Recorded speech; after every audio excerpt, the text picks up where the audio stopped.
One of the things about being a mid-level player rather than a top-level player in games like Battlefield is that every so often, when you are the one who manages to save the day, it is so fucking sweet.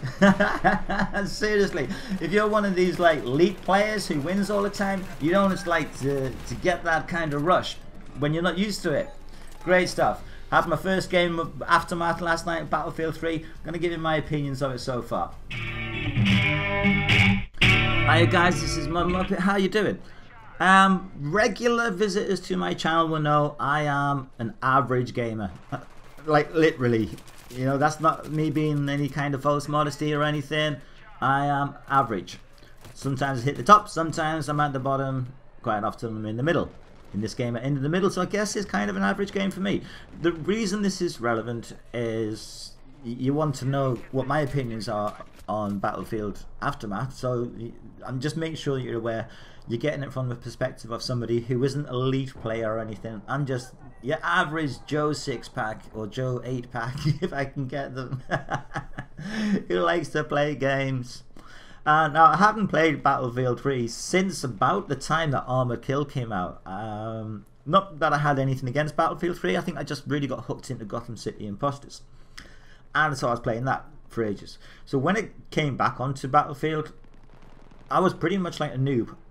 I was trying to stab people by crouching. You know what I mean? When you get the buttons just mixed up when you've been playing different games for too long. So a lot of the time I really didn't have a clue what I was doing. Anyway, what did I think of it? Well, the maps are looking really nice. I think there's 4 maps come out. There's 4 maps came out. We did play on all of them. Now, obviously, I'm getting lost here at times because this is literally my first time on this map. Don't know what I'm doing. Don't know where I'm going. We're playing rush mode on it. Don't know what I'm doing here. I'm probably trying to join my teammates or something. I don't know what I was doing. Anyway.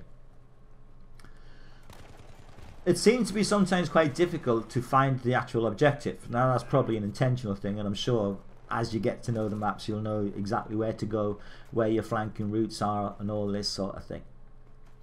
Now, as you can see from the video, you know, the terrain is wonderfully deformed, if you know what I mean. The buildings are really sort of shattered, and it does actually look like the Aftermath that it's claiming to be. However, on the few occasions when we did find tanks and stuff, it didn't seem as if there was very much in the way of buildings that were going to take damage. I guess we've all pretty much got used to that on Battlefield 3. Probably like a lot of people, I still hearken for the old days a little bit of Battlefield 2, where there seem to be loads of things that you can blow up, but that's probably a discussion for a different day. So yeah, I was having problems getting into my stride. You know, I couldn't remember what setups did what. It really was like starting again, you know. And let's say, you know, I've never been a great player, even when I was at my best. I've had the occasional top.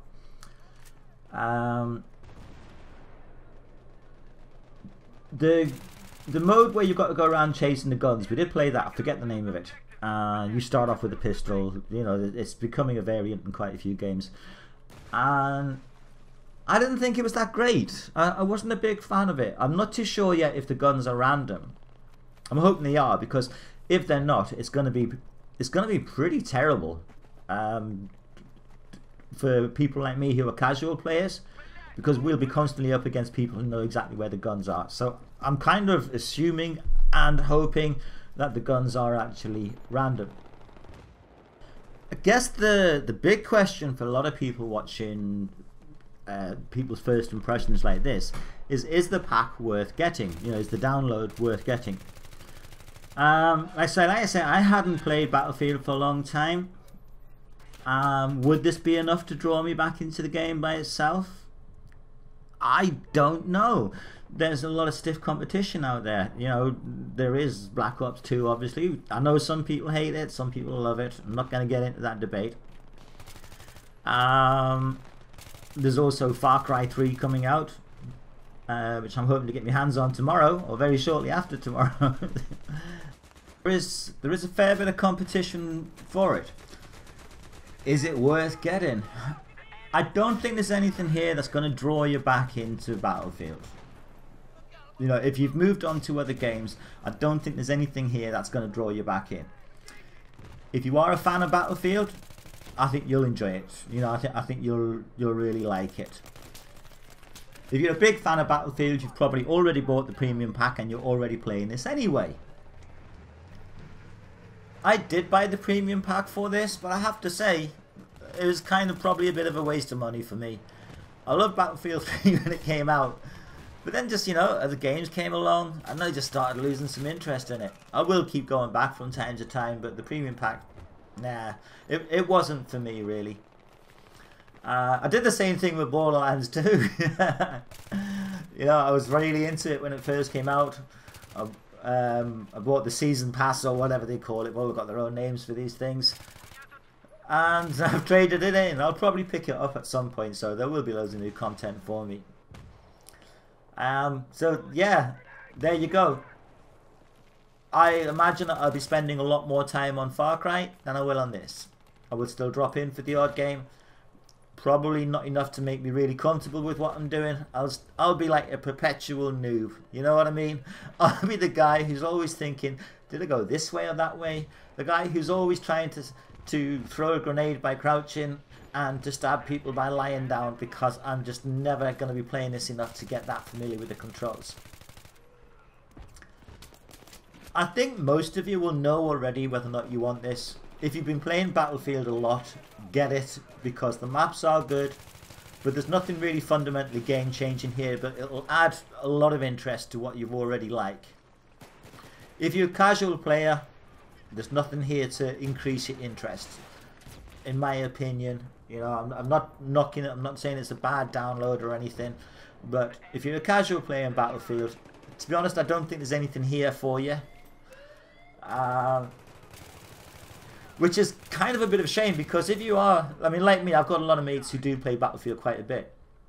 And say I didn't have the premium pack, what would end up happening is they'll all have packs that I wouldn't have. And that would make it less likely that I'm going to play rather than more likely. Does that make sense? Should make sense, because it's me that's talking. And I generally do make sense. You have to agree with that. Anyway, here we come up to my awesome game saving moment. I think... yeah, it is. It is. Yeah. Hope you found this a bit useful. I'll put up some videos of the other modes when I get them. When I get them done. I do have some that I've recorded, and I'll stick those up as well, just to give people a look at some of the other modes.